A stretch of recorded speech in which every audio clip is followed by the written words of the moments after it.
Destiny 2's Shadowkeep expansion brought a lot of interesting changes to the game that forced players to constantly adjust their loadouts to find success. But no matter how hard the developers try, there will always be a way to build your character that transcends any challenges.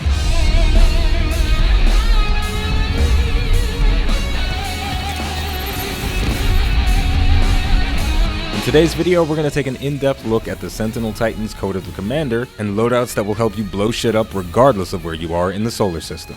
Let's get started. In my last video, I said the Attunement of Grace was Destiny 2's only support class, and I've come to realize I misspoke. The Code of the Commander provides phenomenal support for its teammates, but it does so with so many explosions that it's easy to forget that it's being helpful while also being destructive. The passive ability Controlled Demolition is the core of this subclass branch. It causes void abilities to place void detonators on targets. After taking enough damage or killing the target, the void detonators explode. Detonator explosions can place detonators on new targets, which means you can chain these explosions together. The passive ability Resupply causes void detonator explosions to heal you and nearby allies, and also reduce the cooldown of your grenade and melee. Its melee ability Tactical Strike creates a very low damage void explosion centered around the target hit. However, because of Controlled Demolition, this will apply void detonators to the target hit and all nearby enemies. Finally, the Code of the Commander's super is Banner Shield. Unlike the normal Sentinel Shield super, guarding creates a massive shield for your allies to rally behind. While behind your shield, they gain increased weapon damage and reload speed, and any damage your shield takes generates orbs of light. Now it's time to talk about some different loadouts. My personal favorite exotic armor piece to build around with the Code of the Commander is the Armamentarium. Its exotic trait and another thing gives you an additional grenade charge, which on its own isn't very impressive. But because of the passive ability Resupply, it's possible for this subclass to generate a massive excess of grenade energy, and the Armamentarium gives it a place to go. With a high discipline stat, a class item with Ashes to Assets and Oppressive Darkness, and a pair of gloves with Impact Induction or Momentum Transfer, you'll literally have an endless flow of abilities, and there's nothing more satisfying than turning a battlefield into a void fireworks display. For this setup, I find the Void Wall Grenade the most effective because it allows you to create the most void detonators. Throwing one down in a good spot will cause literally dozens of explosions. Enemies also periodically walk into the fire created by the Void Wall Grenade, which will give you more void detonators, which will give you more cooldown reduction for your grenade and melee. If you're interested in doubling down on the defense and supporting properties of the Code of the Commander, the Crest of the Alpha Lupi is a fantastic choice. Its exotic perk Survival Well will cause activating your barricade to create a healing pulse that heals you and nearby allies. You also generate additional orbs of light while in your super. When combined with Paragon mods and your choice of Bomber, Outreach, Dynamo, or Distribution on your class item, calling out barricades for defense and crowd control will simultaneously heal you and restore your offensive abilities. This is a much more reserved approach to the subclass, but it works extremely well and doesn't take away from the insane destructive capabilities it has. For this setup, the Towering Barricade will provide much more effective cover for you and anyone else who wants to stand near you, and will allow you to take advantage of more aggressive positions without having to worry about getting shot. Last, we have this subclass's designated exotic, the Ursa Furiosa. While Banner Shield is active, blocking gives you increased movement speed, and blocking damage converts to super energy when the super ends. In lower difficulty content and without a coordinated team, this exotic doesn't get a lot of footing, but if you're running through 980 Nightfalls, the Ursa will turn you into an orb generating machine. Pick a good vantage point, activate your super, guard, and let your teammates chew through enemies from the safety of the cover you've created. It's an incredibly satisfying strategy, but it's not foolproof. If you have to deal with champions, make sure the people standing behind you have the right anti-champion weapons, otherwise shenanigans will ensue. Additionally, some area attacks will still damage teammates standing behind your banner, which is a bit annoying. But even still, the amount of orbs you can generate for teammates using purely offensive supers like Nova Bomb and Golden Gun is fantastic, and the flexibility of the defenses you gain are nothing to scoff at. Having a virtually indestructible mobile cover is incredibly valuable. For a setup like this to get the most traction, you'll want a lot of intellect. I prefer tier 8 and above, and your class item should focus on super energy generation. Ashes to Assets is a phenomenal choice because of how quickly you can reset your grenades with the Resupply passive, and your second class item slot can be for any mod that generates super energy. Things like Light Reactor, Pump Action, Remote Connection, and Dynamo are all solid choices. So now that we know some of the ways you can engage with this subclass, we're going to take it into the field and test out one of the loadouts. Let's get started. Alright folks, for today's testing we're diving into the hollowed layer Nightfall strike on the classic Nightfall playlist. So we're not going to have to deal with any champions, but as always we are in a sufficiently challenging environment that's going to really put our build through its paces. To make matters worse, the hollowed layer is a bit of an annoying Nightfall to do solo because of the volume of enemies that you come into contact with, but we have a lot of area damage in our setup. We've got those double void wall grenades with the void detonators to help them out. We also have the loaded question fusion rifle with the reservoir burst that we can trigger. We got a lot of things working for us. So what I'm going to try to do is place my void wall grenades in such a way that they will tag multiple enemies and spawn a lot of void detonators in the process. My first throw was a little bit off, so I didn't get all that much value out of it, but because the grenade effect lingered, a couple of enemies walked into it, and I was able to almost completely regain both of my charges. And if this guy would stop running, maybe I could kill him. So yeah, positioning of our void wall grenades is going to be key to our success here. A misplaced grenade is going to be unfortunate, but even slightly suboptimal positioning, we can still make it work for us if enemies are dumb enough to sort of walk into the pathway of the grenade. But we're doing a great job so far. We're getting massive devastation and it feels really good. So moving into this next area, there is going to be a big enemy that we have to contend with, so I'm going to make sure to save a grenade for him. So let's clear out some guys with the loaded question. I'm going to stagger this guy, throw the grenade at his feet, and then he'll take some nice tick damage. Almost the full duration of the grenade going to hit him, if not the whole duration of the grenade did the damage to him.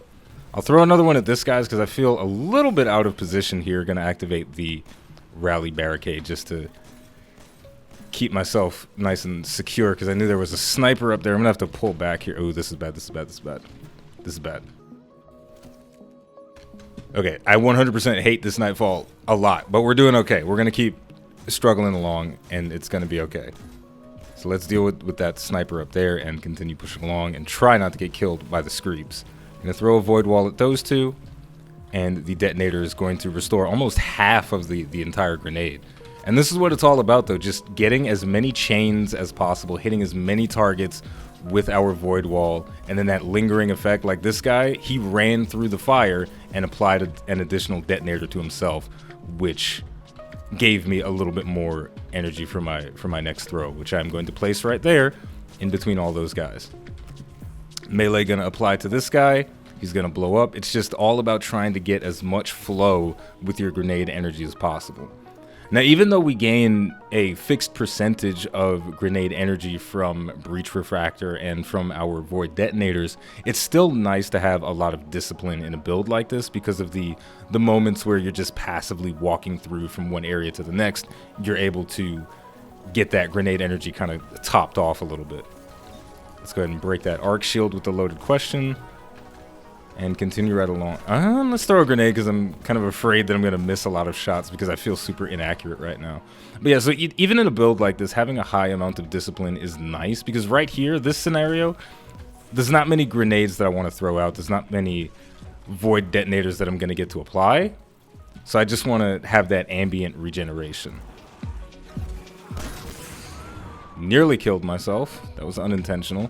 But I'm not going to get any detonations from this guy, so the ambient regeneration is very nice. I think my grenade cooldown is about 40 seconds with my current level of discipline, which I suppose I can check.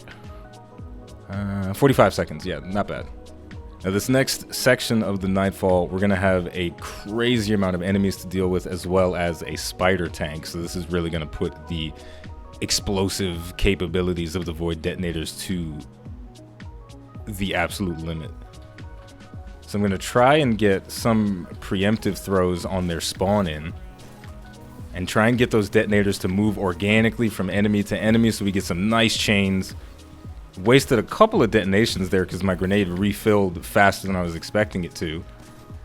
Let's just do that.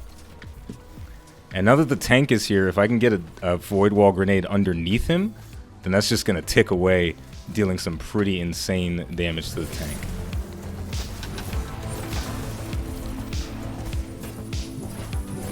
Wanted to use the super there just to clear things out a little bit. So I'm going to throw another void wall underneath the tank, and you see the damage is ticking on all of the legs. The detonators are exploding. Each detonator explosion is giving me more grenade energy. That's a very fun interaction with this particular enemy. Not many enemies interact with the void wall grenade in such a fantastic way. Uh-oh. I'm getting too distracted by the beautiful void explosions. Okay, I'm gonna die. I'm totally gonna die here. Maybe not. A void detonator exploded and gave me some health. That's wonderful. Let me go and punch this guy to trigger the detonator. Get a little bit more energy. What? I don't know what happened there. I don't know what happened. I was doing so well. What? What the f— Okay, I decided to queue up for the Strange Terrain Nightfall because the hollowed layer was triggering me and I was dying a million times and it wasn't enjoyable to watch or informative to watch. But the Strange Terrain Nightfall is also very challenging, but it has some cool areas that interact with the void detonators and the void wall in very spectacular ways.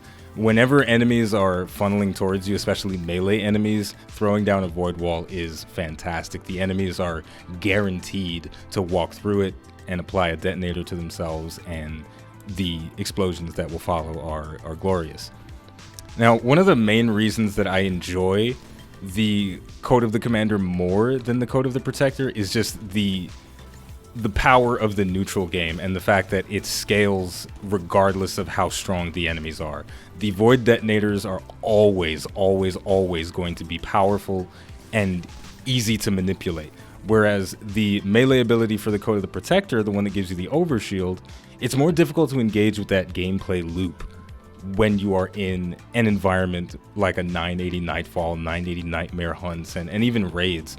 It can be difficult to engage with the melee nature of the build. Now, the Ward of Dawn, or the Bubble, as most people refer to it as, does have more value in pure DPS scenarios versus the Banner Shield, but the Banner Shield has more flexibility, and I'll show a little bit of that off right now. I'm just going to activate it, and I'm going to push forward. I'm generating orbs as I am pushing forward to change positions to deal with these enemies. And now I also have the ability to slay a little bit, and then my super is going to end, and let's go ahead and finish on this wizard. So that level of flexibility— oh, no, don't ruin it. The level of flexibility that you have with the Banner Shield, your ability to move around the battlefield while also defending, while also generating a very huge amount of orbs for your teammates, is what makes the Banner Shield feel better outside of pure damage scenarios. So what I mean is, if you're just looking to deal the maximum amount of DPS that you can possibly deal, of course you're going to use the Ward of Dawn because that's the best way to do that. But if you want a combination that is going to be effective even outside of a boss melt, oh no.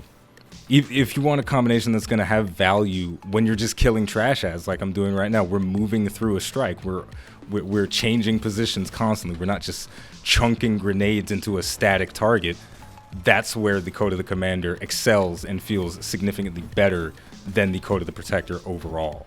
And there we go, that's going to do it for the overview of the Code of the Commander, as well as a quick look at some of the different loadouts and a more in-depth look at one of those loadouts in action. As the month of November is coming to a close, unfortunately I haven't gotten to make as many videos as I would have liked, but there are a lot of exciting things coming in the horizon for Destiny. There are a lot of subclass changes that are going to be released with the next season, and I am very excited to see what the potential is there. But there is still a lot more that I want to play with in the current season, so there's plenty more Destiny 2 content coming in the future, and Final Fantasy XIV. We can't forget about that. So, as always, if you enjoyed this video and you'd like to support the channel more than you already do just by watching, liking, subscribing, and commenting, you can head over to patreon.com/iBluairJgR to become a patron. As always, the name of the game is Destiny 2, the name of the channel is iBluairJgR. Thank you for watching, and I'll see you next time.